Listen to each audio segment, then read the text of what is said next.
Ponni upcoming சீரியலில் இங்கே பொன்னி அங்கே கடையில் வேலை பார்க்குற வேலையெல்லாம் முடிச்சுட்டு அந்த ஆர்டிஸ்ட்களை தேடி அந்த பகுதி முழுவதும் தேடுறாங்க.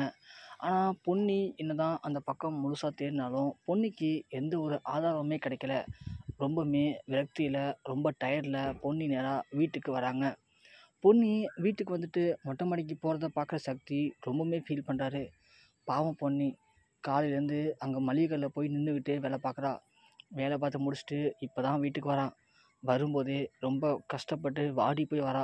இந்த நேரத்தில் நாம் மட்டும் அவளுக்கு பக்கபலமாக இருந்தால் அவளை கை காலெலாம் பிடிச்சி விட்டு அவளுக்கு தேவையான செஞ்சு கொடுக்கலாம். ஆனால் இப்போ நாம் அந்த நிலமையில இல்லை. இப்போ போய் நம்ம அதை செஞ்சாலும் கண்டிப்பாக பொன்னி நம்ம மேலே கோவம் தான் படுவா.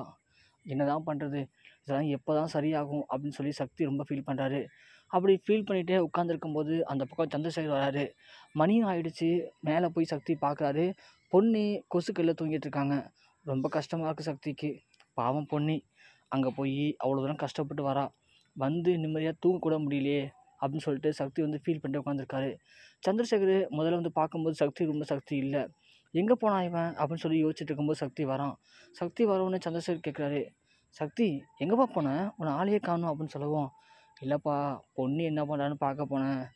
என்னப்பா இந்த கேள்வி இது, நைட் டைமில் பொன்னி என்ன பண்ணுவா, தூங்கிட்டு இருப்பா. இல்லைப்பா பொன்னி நினச்சா எனக்கு ரொம்ப கஷ்டமாக இருக்குப்பா. ஏன்ப்பா இப்போ என்னாச்சு? இல்லைப்பா பொன்னி டெய்லியும் இங்கேருந்து கிளம்பி எங்கே தெரியுமா போகிறா, ஒரு மளிகை கடையில் போய் வேலை பார்த்துட்டு இருக்காப்பா. மளிகை கடையில் வேலை பார்க்கறது மட்டும் இல்லை, அங்கே வேலை பார்த்து முடிச்சுட்டு அப்புறம் ஏதாவது ஆதாரம் கிடைக்குமான்னு அந்த பகுதி ஃபுல்லாக தேடுறா போல். தேடிட்டு ரொம்ப டயர்டாக வந்து தூங்குறா. ஆனால் நம்ம மாடியில் நைட் டைமில் ஃபுல்லாக கொசு கடிக்குதுப்பா. அவள் தூங்கவும் முடியாமல் ரொம்ப கஷ்டப்படுறா. அதை பார்க்கும்போது எனக்கு ரொம்ப கஷ்டமாக இருக்குப்பா. ஆனால் நான் இப்போது பொன்னி பக்கம் எவ்வளோ அன்பு வச்சுருக்கேன், பொன்னி மேலே எவ்வளோ அக்கறை வச்சுருக்கேன் அப்படிங்கிறத நான் எத்தனையோ வாட்டி சொல்லி முயற்சி பண்ணுறேன். ஆனால் சொல்ல முயற்சி பண்ணாலும் பொன்னி அதுக்கான வாய்ப்பை தரவே மாட்றா. என்னை பழையபடி நினச்சிக்கிறாப்பா. ஆனால் நான் இப்போ அப்படிலாம் இல்லைப்பா. உங்களுக்கே தெரியும்ல, இப்போ கூட பாருங்கள், அம்மா அந்த வளைகாப்பு ஃபங்க்ஷனுக்கு பொன்னி வரக்கூடாதுன்னு சொல்கிறாங்க. ஆனால் நான் அம்மாட்ட சண்டை போட்டேன்லப்பா. கண்டிப்பாக என் பொண்டாட்டி இல்லை அப்படின்னா நானும் வரமாட்டேன்னு சொல்லி சண்டை போட்டேன்லப்பா. ஆனால் இதெல்லாம் பொன்னிக்கு யாருப்பா சொல்லி புரிய வைக்கிறது அப்படின்னு சொல்லி சக்தி ரொம்ப ஃபீல் பண்ண சந்திரசேகர் சொல்கிறாரு.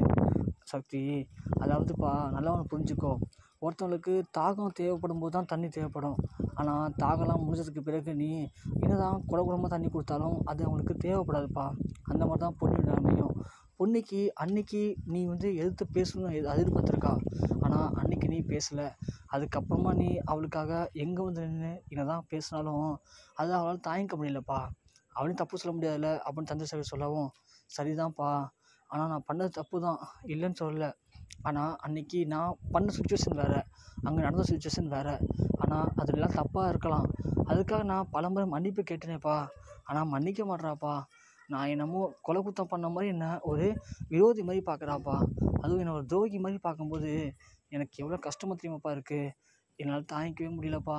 செத்துலாம் போல இருக்குப்பா அப்படின்னு சொல்லி சக்தி ரொம்ப ஃபீல் பண்ணி பேச சந்திரசேகர் உடனே, என்னப்பா இப்படிலாம் பேசுகிற சக்தி, இங்கே பாரு, நீ இப்படிலாம் பேசக்கூடாதுப்பா அப்படின்னு சொல்ல, என்னால் முடியலப்பா, நானும் எவ்வளோ தாங்குவேன், அது சொல்லுங்க பார்ப்போம் அப்படின்னு சக்தி சொன்னதும் சந்திரசேகர் உடனே, சரிப்பா இப்போ என்ன பொன்னி உன்கிட்ட பேசணுமா அப்படின்னு கேட்குறாரு.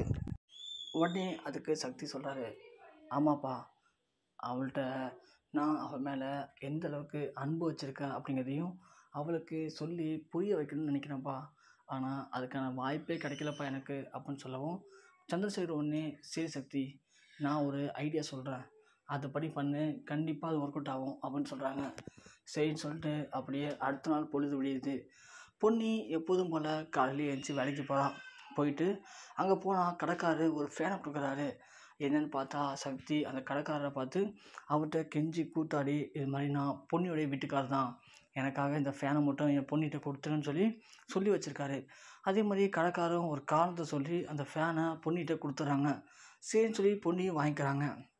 வாங்கிக்கிட்டு வேலையெல்லாம் முடிச்சுட்டு எப்போதும் போல் அவங்க போயிட்டு அந்த ஆர்டிஸ்ட்டை தேடி பார்த்துட்டு வீட்டுக்கு வராங்க. வீட்டுக்கு வந்து மொட்டை மாடிக்கும் போகிறாங்க. அப்போது கீழே ஒரே சவுண்டாக இருக்குது. என்ன வந்து பார்த்தா இங்கே சக்தி ஃபுல்லாக குடிச்சிட்டு வீட்டுக்கு வந்திருக்காரு. அதுலேயும் குறிப்பாக சந்திரசேகர் சக்தியை திட்டுறாரு. சக்தி என்னடா பண்ணி வச்சுருக்க, குடிச்சிட்டுலாம் வீட்டுக்கு வர, இதெல்லாம் எப்போ இந்த பழம் கற்றுக்கிட்ட அப்படின்னு கேட்க, நான் எப்போ கற்றுட்டேன் என்னப்பா, எனக்கு யாரை பற்றியும் கவலை இல்லை. எனக்கு உண்மையை சொல்லணும்னா வாழவே பிடிக்கல. நான் வாழ்ந்தா என்ன, வாழ்னா என்ன? நான் எப்படி இருந்தாலும் என்னை பற்றி யாரும் கண்டுக்க போகிறது இல்லை. அதனால் என் விருப்பத்துக்கு குடிக்கலான்னு முடிவு பண்ணிட்டேன். இனிமேல் நான் இப்படி தான் வருவேன். என் விருப்பத்துக்கு இனிமேல் நான் வாழ போகிறேன் அப்படின்னு சக்தி சொல்கிறாரு. அதை பார்த்து பொன்னிக்கு ஒரு அதிர்ச்சியாக இருக்குது.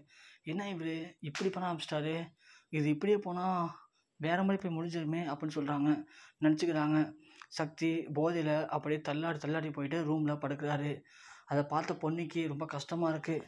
மேலே போய் உட்காந்து ஃபீல் பண்ணுறாங்க. சக்தி ஏன் அப்படிலாம் பண்ணுறாரு அப்படின்னு சொல்லிட்டு, சரி இன்னொரு வாட்டி பார்ப்போம், இன்னொரு வாட்டி குடித்தாருன்னா கண்டிப்பாக அவர்கிட்ட பேசலாம், ஏதாவது சொல்லலாம் அப்படின்னு சொல்லி பொன்னி மேலே போய் உட்காந்து யோசிச்சுட்ருக்காங்க. யோசிச்சுட்டு அவங்களுக்கு ரொம்ப டயர்டாக இருக்குது, அப்படியே படுத்துறாங்க. இங்கே பிரீத்தி பார்க்குறாங்க. இப்போது நம்ம சக்தி குடிச்சிருக்கான், ஃபுல் போதையில் இருக்கான். நாம் மட்டும் இப்போ போய் சக்திகிட்ட ஏதாவது பேச்சு கொடுத்து கொஞ்சம் எக்ஸ்ட்ரா பிட்டை போட்டோம்னா கண்டிப்பாக சக்தி நம்ம மேலே இருக்க லவ்வில் நம்மள எதுனா பண்ணுவான்.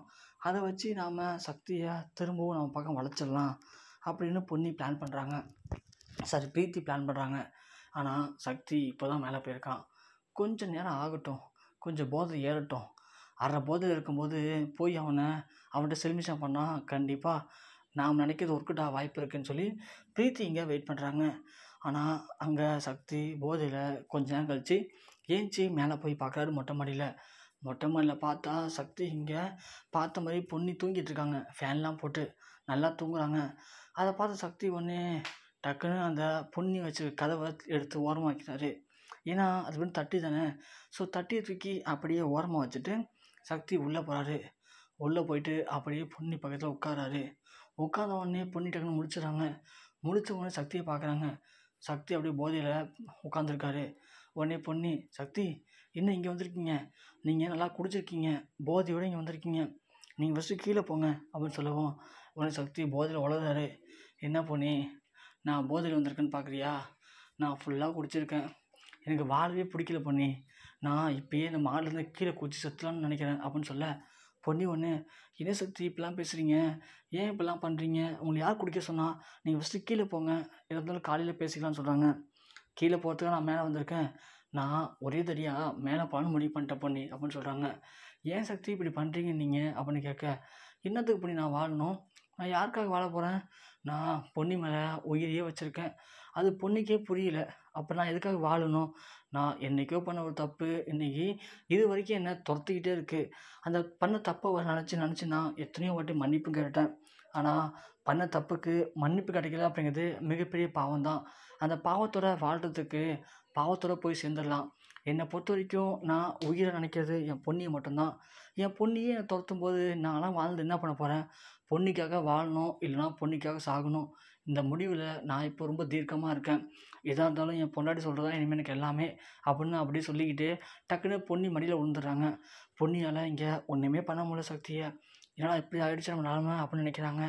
ஐயோ, இப்போ சக்தியை எப்படி வெளியே கொண்டு வைக்கிறது, எப்படி கீழே கொண்டு போய் யோசிக்கிறாங்க.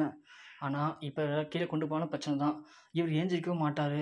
சரின்னு சொல்லிட்டு அப்படியே சக்தியை பார்க்குறாங்க பொன்னி. பார்க்கவே பாவமாக இருக்குது. எப்படி இருந்தவர் இன்றைக்கி நமக்காக குடிச்சிட்டு வந்து எப்படி உளறாரு, பாவமாச்சுன்னு சொல்லி அப்படியே சக்தியை அவங்க மடியிலேருந்து தூக்கி தலைவாணியில் வைக்கிறாங்க. அப்படியே சக்தியும் தூங்குற மாதிரி ஆக்ட் பண்ணுறாரு. அப்போ தான் தெரியுது இது எல்லாமே ஆக்டிங்னு சொல்லிட்டு. சந்திரசேகர் அன்னைக்கு கொடுத்த ஐடியாவை தான் இப்போது சக்தி வெளிப்படுத்திட்டு இருக்காரு. அதாவது நீ குடிச்சிட்டு போய் உன் மனசில் இருக்க எல்லாத்தையும் பொண்ணுக்கிட்ட உளறு, கண்டிப்பாக பொண்ணு எதையும் புரிஞ்சுப்பான்னு சொன்னதை கேட்டுட்டு சக்தி இங்கே குடித்த மாதிரி நடிக்கிறாரு. அதே மாதிரி பொண்ணு அது தெரியாமல் சக்தியை பக்கத்தில் படுக்க வச்சுக்கிறாங்க. இங்கே பிரீத்தி ஒரு பக்கம் வந்து பார்க்குறாங்க விடிய காலையில். ஆனால் சக்தியை காணும். இன்னும் சக்தியை காணும்னு சொல்லிட்டு மொட்டை மாடிக்கு போய் பார்க்குறாங்க. அங்கே பார்த்தா பொன்னியும் சக்தியும் ஒரு 2 பேருமே ஒருத்தவங்க கட்டி பிடிச்சி தூங்கிட்டு இருக்காங்க. ஸோ அதை பார்த்த பிரீத்திக்கு ஒரே அதிர்ச்சி, ஒன்றுமே சொல்ல முடியல. என்னடா இது, வெளியில் பார்த்தா 2 பேரும் அடிச்சுக்கிற மாதிரி இருக்காங்க, ஆனால் உள்ளுக்குள்ளே 2 பேரும் கட்டி பிடிச்சி தூங்கிட்டு இருக்காங்களே, அப்போது நாம் போட்ட பிளான் எல்லாமே வேஸ்ட்டா, அவ்வளோதானு சொல்லி பிரீத்தி இங்கே செம்ம கடுப்பில் கீழே போகிறாங்க. கீழே போயிட்டு சோஃபாவில் ஹாலில் உட்காந்துருக்காங்க, தூங்காமலே இருக்காங்க. விடிஞ்சிருது. விடிஞ்ச உடனே சுந்தரம் ஏஞ்சி வராரு. வந்த உடனே, பிரீத்தி என்னம்மா இங்கே உட்காந்துருக்க, தூங்கலன்னு கேட்குறாங்க. அப்போது பிரீத்தி நடந்த எல்லாத்தையும் சொல்கிறாங்க. சக்தியும் பொன்னியும் அங்கே 2 பேரும் கட்டி பிடிச்சி தூங்கிட்டு இருக்காங்கண்ணே, நம்ம நல்லாவே ஏமாற்றிட்டோண்ணே, நம்மளை ஏமாற்றிட்டு இருக்காங்க 2 பேரும் அப்படின்னு சொல்லவும் சுந்தரம் வந்து யோசிக்கிறாரு. ஓ! கதை அப்படி போதா? இதுக்கு இன்னைக்கே ஒரு ஃபுல் ஸ்டாப் வைக்கிறேன் அப்படின்னு சுந்தரம் யோசிக்கிறாரு.